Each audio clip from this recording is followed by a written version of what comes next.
of Latin America and the Caribbean.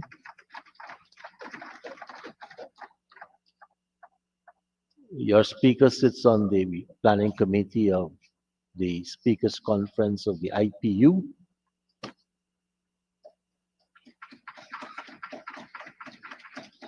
He also co-chairs with a member of the European Parliament the IPU engagement with the World Trade Organization. In the Caribbean, we held the chairmanship of our Caribbean Atlantic region of the Commonwealth Parliamentary Association, and we also sit on the executive of Parliamentary grouping of the OAS. And last year, we took over the regional secretariat of the Commonwealth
years later to the regional competitions.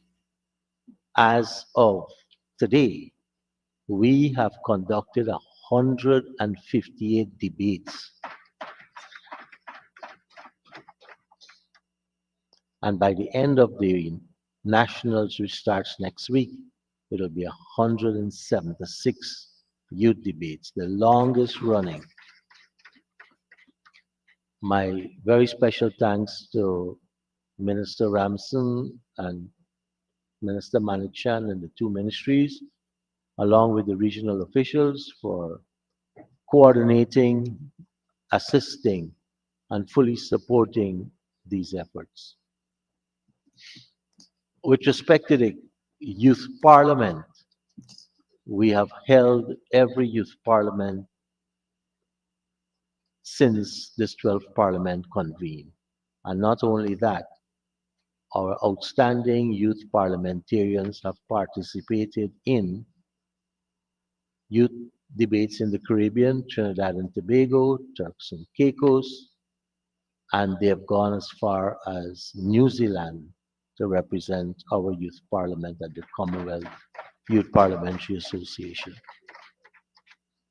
Again, for these debates and the youth parliament, so many persons to thank: our staff, parents, teachers, mentors, judges, and especially many of you who serve as coaches and mentors for the youth parliamentarians. Thank you very much, Mr. Clerk. Presentation of petitions, presentation of papers and reports.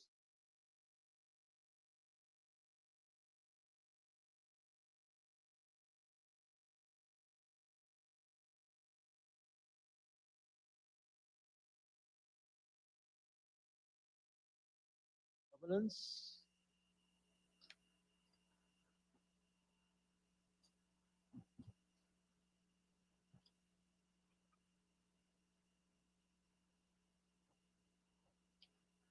Audited financial statement of Guyana-Venezuela. My apologies, Mr. Speaker. I was trying to get the speakers list finished. I wish to present to the Assembly the audited financial statements of the Guyana Wildlife Conservation and Management Commission for the years ended 31st December 2017, 2018, 2019, 2020, and 2021. Thank you. Thank you, Minister. Mr. Clerk. Oral questions without notice. Questions on notice.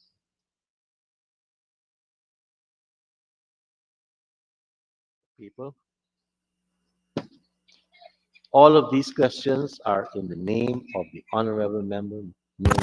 Annette Ferguson, and are for written replies. Questions 1 and 2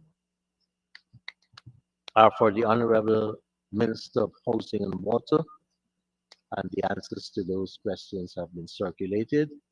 Questions number 3, 4, and 5 are for the Senior Minister in the Office of the President with responsibility for finance and public service. The answers to these questions will be deferred to a later date. Mr. Clerk. Statements by ministers, including policy statements.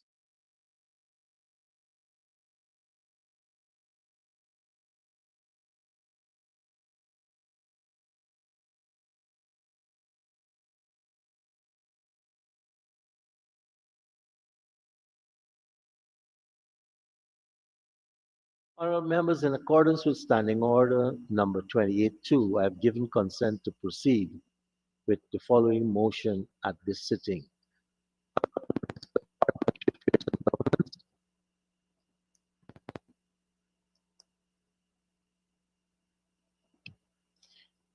Yeah. Thank you, Mr. Speaker. I would like to move the following motion. Whereas in accordance with the Standing Order number 112, any one or more of these standing orders may be suspended.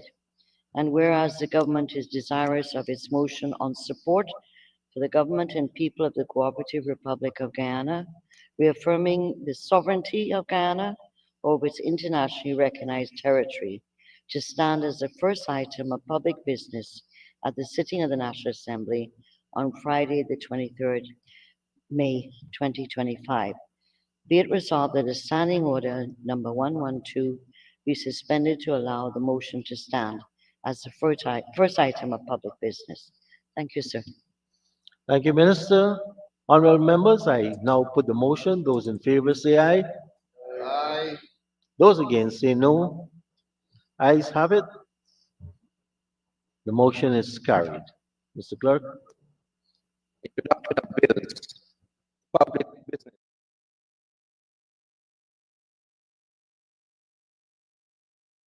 And international cooperation.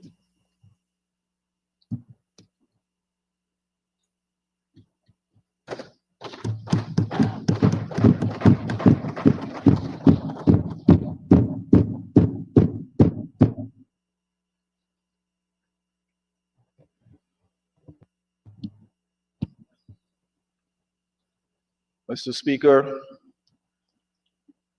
I rise today with the solemn duty and profound honor to move a motion reaffirming the sovereignty of the Cooperative Republic of Guyana over its internationally recognized territory. This matter is beyond geography or cartography. It is of history,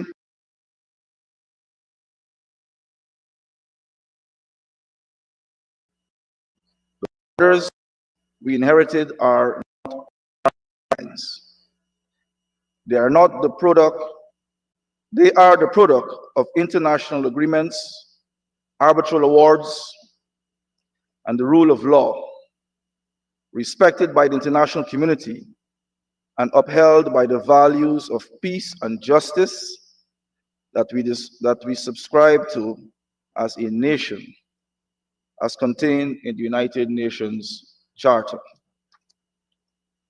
Mr. Speaker, the Guyana-Venezuela controversy remains the paramount threat to not only the sovereignty and territorial integrity of Guyana, but the continued political independence of this great nation, its economic aspirations, the social development of our people and their human right to live in a country that is secure, free from fear, without the constant threat of violence, coercion, or oppression from external forces.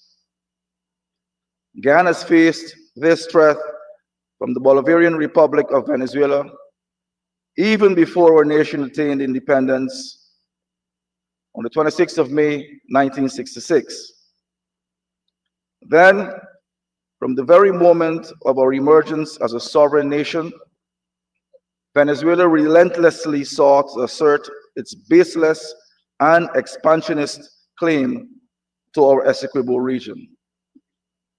More than two-thirds of our national territory, in furtherance of our rejection of the 1899 Arbitral Award, a legally binding international decision that definitively settled the border between the then British Guyana and the then United States of Venezuela, and that the latter recognized and accepted as a valid and binding for over 60 years from the time of its issuance until 1962.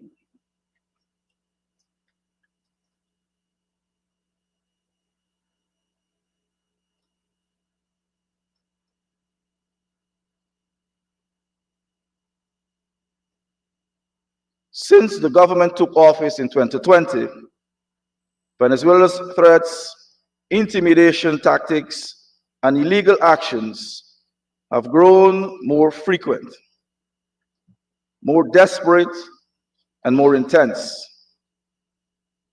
This in an effort to force Guyana to abandon the process before the ICJ and return to the negotiation table with Venezuela.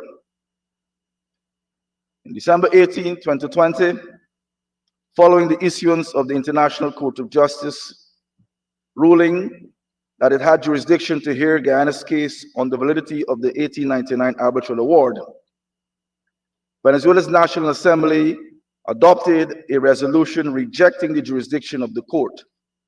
This action defied the Geneva Agreement and signaled Venezuela's refusal to abide by international law. On January 7, 2021, President Nicolas Maduro issued Decree number 4415, unilaterally claiming Venezuela's sovereignty over Guyana's maritime space, including its exclusive economic zone, or EEZ, and the continental shelf. This directly violated the United Nations Convention on the Law of the Sea, or UNCLOS, and General International Law of the Sea, and breached the Geneva Agreement's requirement that for there to be no enlargement of existing claims. On January 21, 2021, the Venezuelan Navy intercepted and detained two Guyana-registered fishing vessels, Lady Naira and Sea Wolf, along with their crews within Guyana's exclusive economic zone near Winey Point. This constituted a clear violation of international law and demonstrated Venezuela's use of illegal, coercive tactics.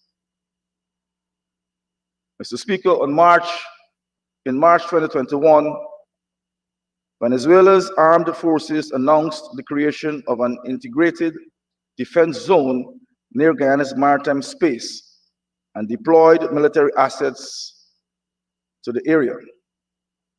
This violated Article 2.4 of the United Nations Charter relating to the threat of the use of force.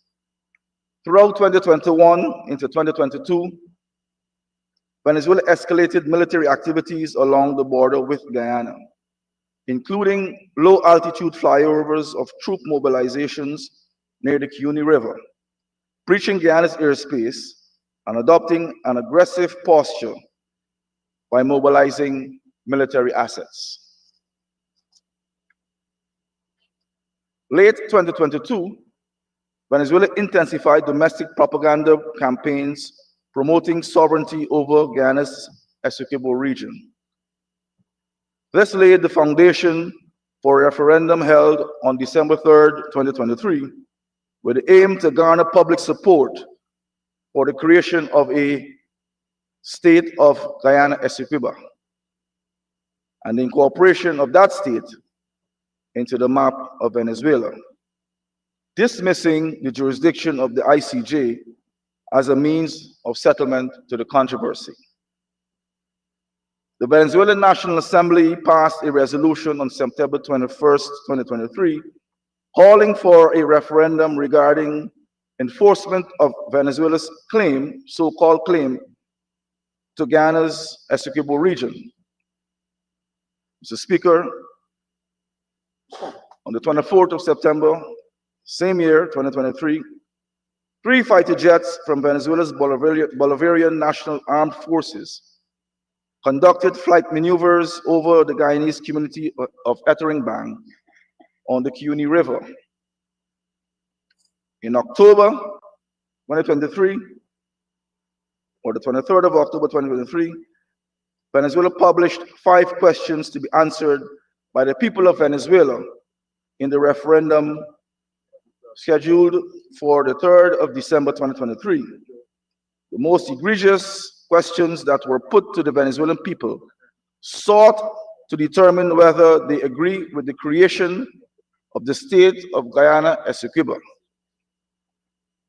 the incorporation of that state into the map of Venezuela, and Venezuela's historical position of not recognizing the jurisdiction of the International Court of Justice as a means of settlement of the controversy.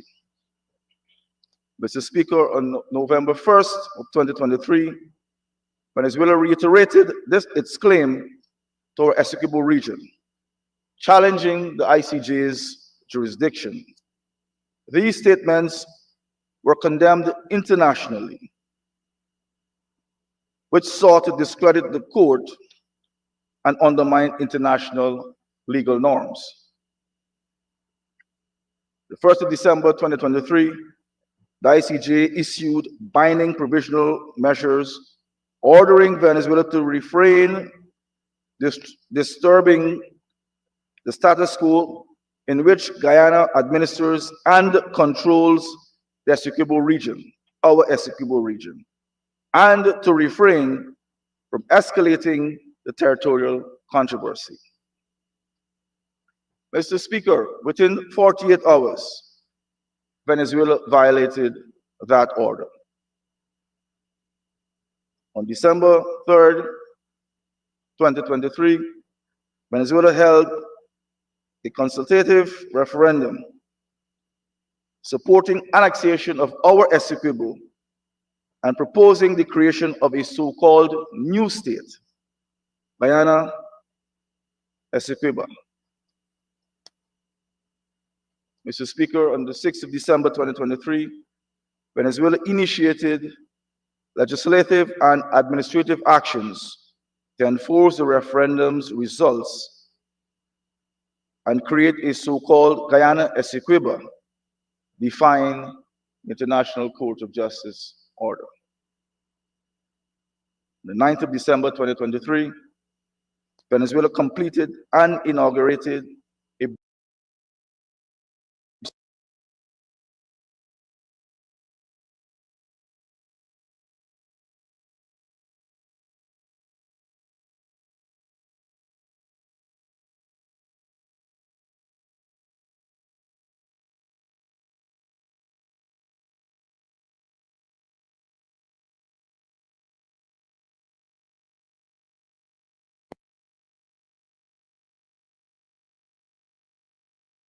Venezuela continued advancing the referendum's results, ignoring international condemnation.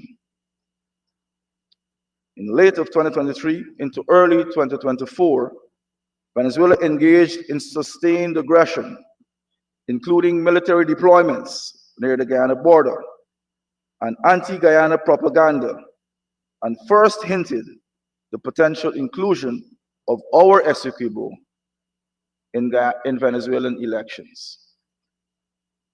Mr. Speaker, on January 7, 2024, Guyana protested Venezuela's interference in the Milo Falls Hydro Project through a note reaffirming the project's execution in Guyana's sovereign territory.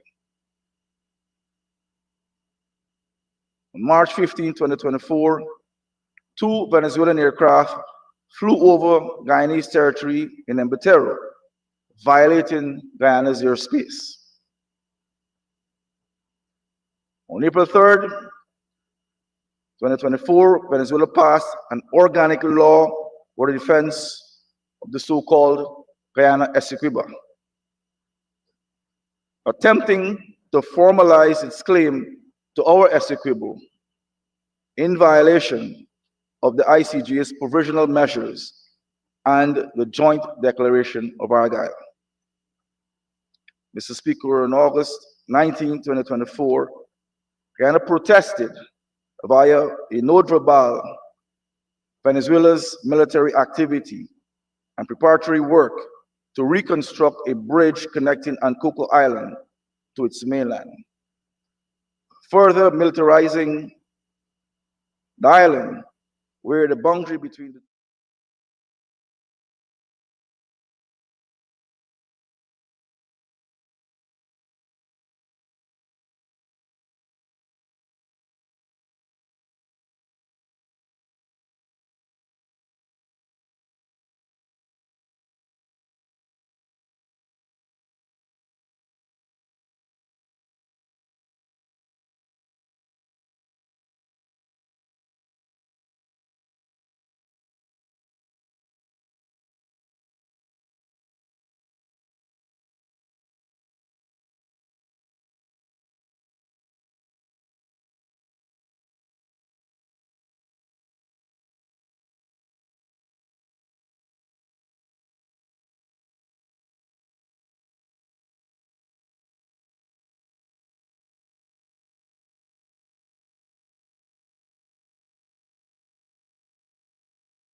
for the fictitious Guyana Essequibo state for the so-called elections. Mr. Speaker, on May 2nd, 2025, Venezuela rejected the May 1st order of the International Court of Justice, directing Venezuela to refrain from holding elections in Guyana's Essequibo region. Venezuela called the order a statement and declared its refusal to comply with any decisions from the court on the Essequibo matter. Mr. Speaker, in each and every situation that I mentioned here where Venezuela violated our territorial integrity, we took immediate, decisive, and strategic action. We first lodged a protest with Venezuela. Secondly, we reaffirmed the International Court of Justice of the belligerent actions of Venezuela in a matter that is currently before it. The court now possesses a chronicle of all of the actions of Venezuela that represent an affront to the said court's jurisdiction and a breach of international law, which it can use in arriving at a final decision in this case. Thirdly, we informed the United Nations Secretary General. The Secretary General has a clear picture of the increasing belligerence of Venezuela in the furtherance of its illegal claim to Guyana's territory. Fourthly, the entire diplomatic mechanism within the Foreign Ministry is engaged on a two-pronged basis. The ministry engages its international partners on the issue, including key international organizations like the CARICOM, the Commonwealth, the Organization of African, Asian, and Pacific, African, Caribbean, and Pacific states, the European Union, and other states on a bilateral basis. Further,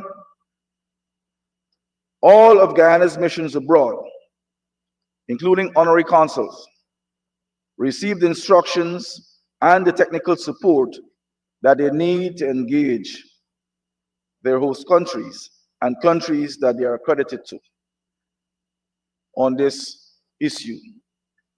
Mr. Speaker, Guyana currently has diplomatic representation across the world. It therefore means that we are engaging several parts of the globe on this issue. We will continue to ramp up our diplomatic representation abroad.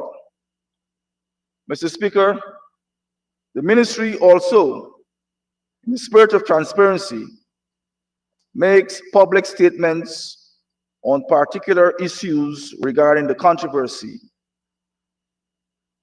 that it is at the time engaging. We have significantly intensified our legal and diplomatic efforts to preserve our sovereignty and territorial integrity in response to Venezuela's escalating claims over our Essequibo region. Mr. Speaker, on the legal front,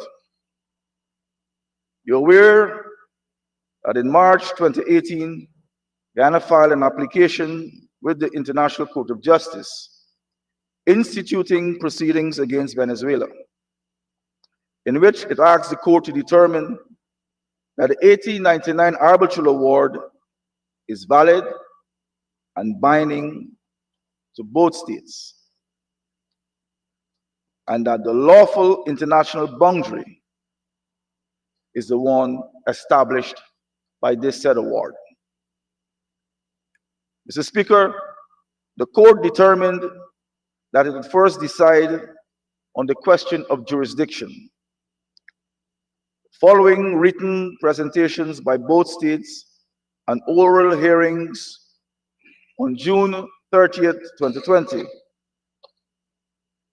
it issued a decision, that is the court, on December 18, 2020, that it had jurisdiction to hear the case on the merits of Guyana's application concerning the validity of the arbitral award of 1899 and the related question to the definitive settlement of the land boundary between the two countries. Venezuela condemned that decision without justification as biased and irregular. However, that decision is binding on both parties under international law. On March 8, 2022, in accordance with the court's scheduling order, Guyana filed its memorial on the merits of its case against Venezuela. In response, Venezuela filed preliminary objections to the admissibility of Guyana's claims on June 7, 2022, urging the court to exercise its discretion to refuse to rule on those claims. Mr. Speaker, in accordance with the rules of the court, the proceedings on the merits were suspended until the determination by the court of the matter of Venezuela's preliminary objections. Guyana submitted its written response to the preliminary objections on July 15, 2022. The court heard oral hearings from both Guyana and Venezuela, and Venezuela's objections over the period November 17th to the 22nd, 2022, and on April 6th, 2023, gave its judgment on Venezuela's objections, which is final without appeal and binding on the parties. Mr. Speaker, the court rejected Venezuela's objections and decided again that it will adjudicate upon the merits of the claims of Guyana. We, of course, welcomed the court's decision. Venezuela, for its part, indicated its dissatisfaction. On the 9th of December 2024, Guyana submitted to the court its final written brief on the merits of the case. Venezuela's final written submission is due to be filed on August 11th, 2025. Thereafter, the court will schedule hearings, oral hearings on the merits of the case, to be followed by the court's deliberations and issuance of its final judgment, which will be binding on the parties under international law. Mr. Speaker, you're also aware that on 2 occasions, Guyana was forced to request from the International Court of Justice a protection against Venezuela and was successful in each of its applications. In the first instance, the Venezuelan National Assembly passed a resolution on September 21st, 2023, calling for a referendum regarding enforcement of Venezuela's claim to the so-called Guyana's Essequibo region.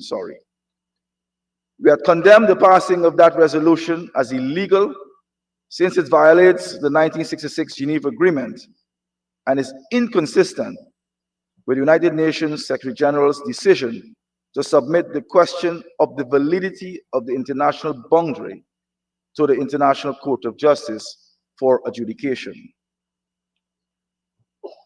Mr. Speaker, Venezuela's decision to conduct the referendum also drew condemnation from the Organization of American States, or the OAS, the Commonwealth, and the CARICOM community. On the 23rd of October 2023, Venezuela published 5 questions to be answered by the people of Venezuela in the referendum scheduled for December 3rd, 2023. The most outrageous questions that were put to the Venezuelan people sought to determine whether they agree with the so-called creation of the state of Guyana-Essequibo, the incorporation of that state into the map of Venezuela, and Venezuela's historical position of not recognizing the jurisdiction of the International Court of Justice as a means of settlement of the controversy. Mr. Speaker, this Honorable House passed a motion on the 6th of November 2023 in response to that threat. We approached the International Court of Justice for provisional measures, specifically to request that Venezuela be ordered not to take any actions that will be called for by the referendum, including especially creation of a new Venezuelan state consisting of Guyana's Essequibo region and incorporating it into Venezuela's territory, or granting Venezuelan citizenship or identity cards to the population, because these actions would amount to an unlawful annexation of Guyana's territory, in violation of the most fundamental principles of international law enshrined in the United Nations Charter. Mr. Speaker, the oral arguments of Guyana and Venezuela were presented to the International Court on the 14th and 15th of November 2023, respectively. On the 1st of December 2023, the International Court of Justice unanimously issued its order, stating that inter alia, 1, pending a final decision in the case, the Bolivarian Republic of Venezuela shall refrain from taking any action which would modify the situation that currently prevails in the territory of dispute, whereby the Cooperative Republic of Guyana administers and exercises control over that area. And 2, both parties shall refrain from any action which might aggravate or extend the dispute before the court or make it more difficult to resolve. Mr. Speaker, on the second occasion, it came to the attention of the government that on the 7th of January 2025, President Maduro announced that Venezuela will hold elections for a governor and legislative council of the so-called Guyana-Essequibo state to be elected by the people of that said state, which is the name Venezuela has given to Guyana's Essequibo region. Mr. Speaker, despite Guyana's protest, the elections have been scheduled for May 25th, 2025. In response to Venezuela's announced plans and actions, on March 6, 2025, Guyana filed a new request for provisional measures with the International Court of Justice, seeking an order prohibiting Venezuela from carrying out elections for our sovereign territory. We pointed out that Venezuela's plan to hold elections in the territory would flagrantly violate the court's order of December 1st, 2023. Mr. Speaker, on May 1st, 2025, the International Court of Justice issued its order. In this order, the court, 1, unanimously reaffirms the provisional measures indicated in its order of December 1st, 2023, which should be immediately and effectively implemented.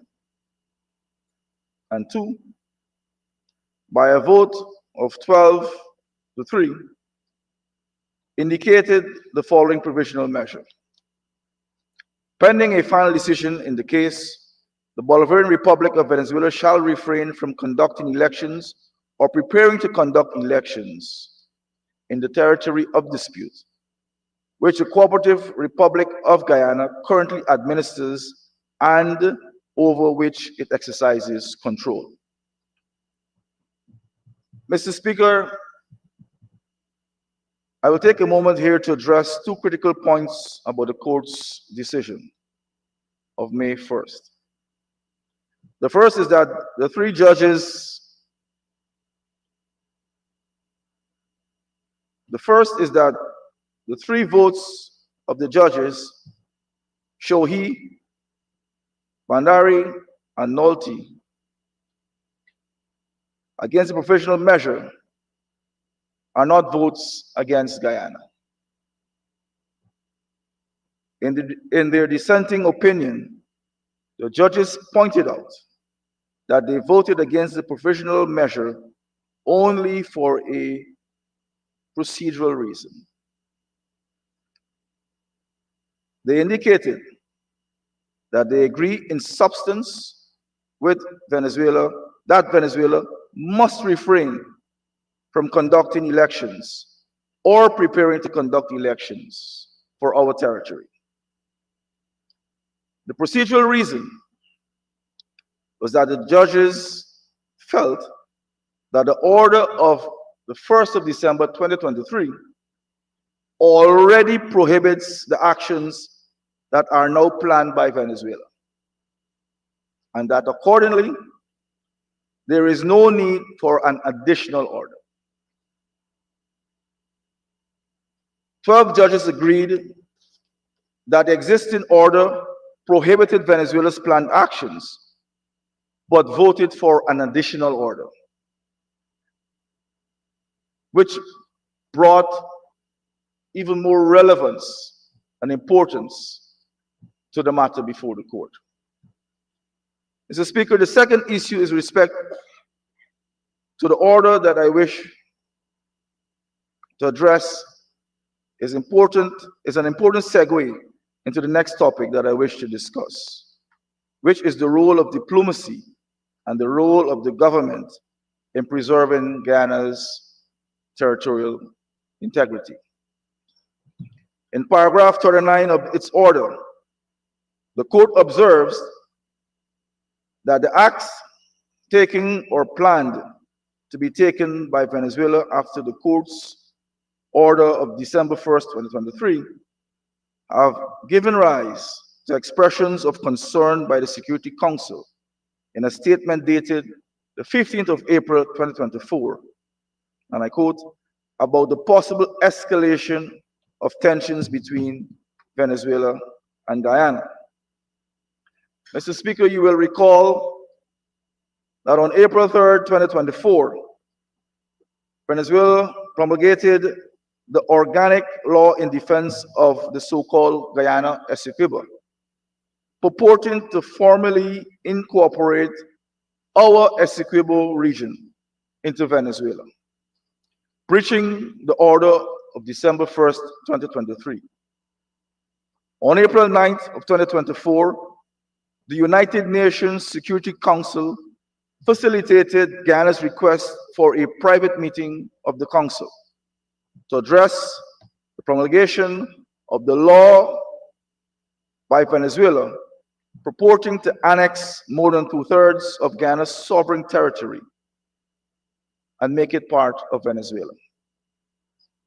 Following the meeting, the Security Council issued a statement on April 15th, 2024, expressing their concern about the possible escalation of tensions between Venezuela and Guyana.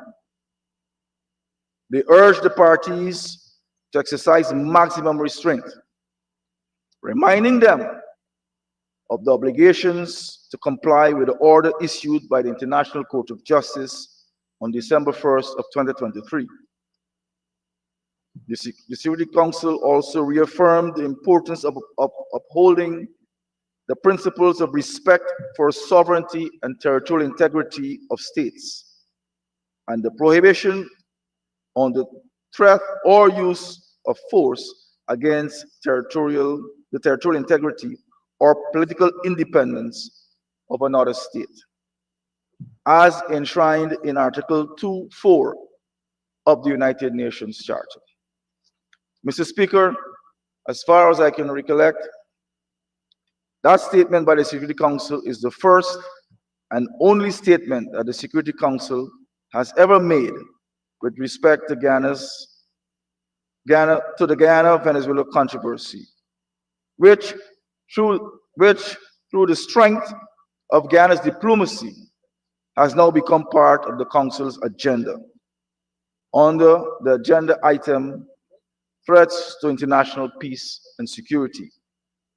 The court observed that it was the actions of Venezuela that concerned the Security Council.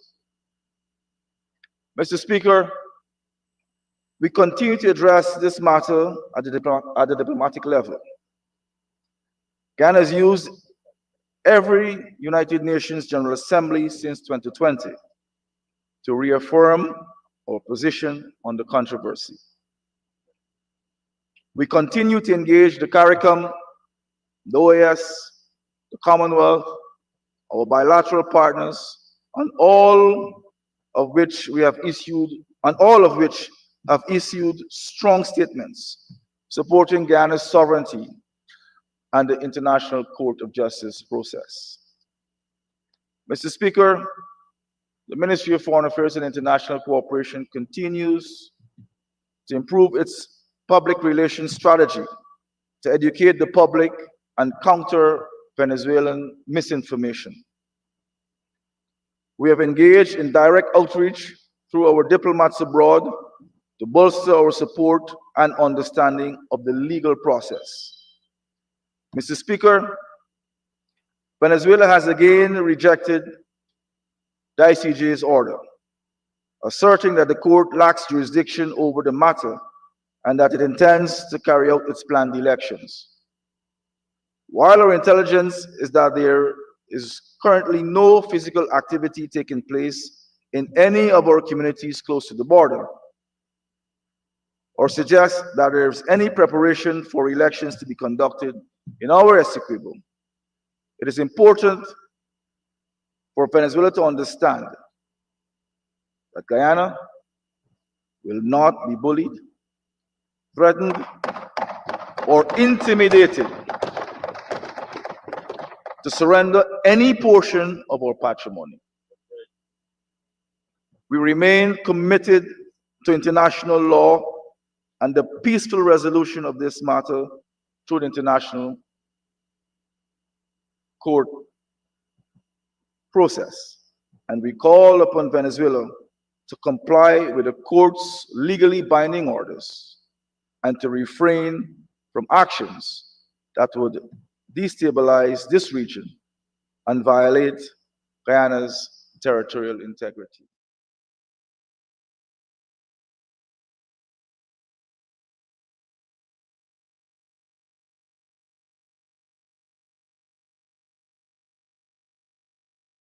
Of the will of the Guyanese people. It is a message to our international partners that Guyana remains steadfast in our commitment to peace, but unwavering in our defense of sovereignty. Mr. Speaker, before I close, let me take a moment to recognize the leadership of His Excellency the President. Let me also thank our officers at the Ministry of Foreign Affairs and International Cooperation here